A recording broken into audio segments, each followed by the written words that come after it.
Great work, Mia.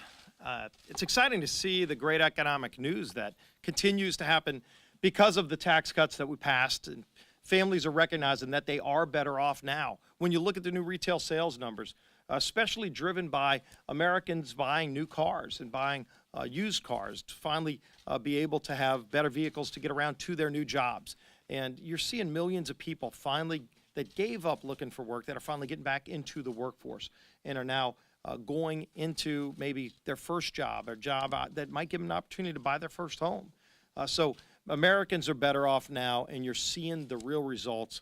More good news keeps coming, and we're going to keep working with Jobs 3.0 that we're passing this week to make it even easier for people to have a piece of the American dream.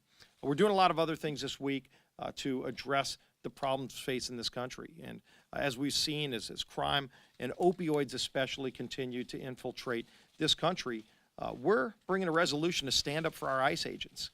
And while the Democrats are talking about getting rid of the very people that keep our country safe, that get rid of people that are here that are criminals, if you look at ICE, last year over 100,000 people that came here illegally with criminal backgrounds were removed by ICE agents, keeping our country safer.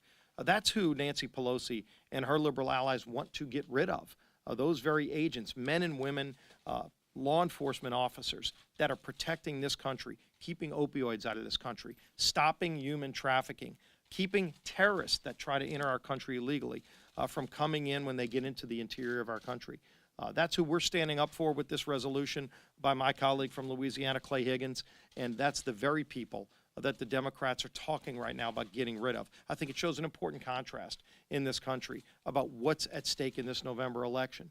We stand up for our ICE agents and the people that are keeping America safe. They want to get rid of them. It's a radical idea they have, and this resolution is really important. And there's another important resolution, the resolution to block a carbon tax, to oppose a carbon tax.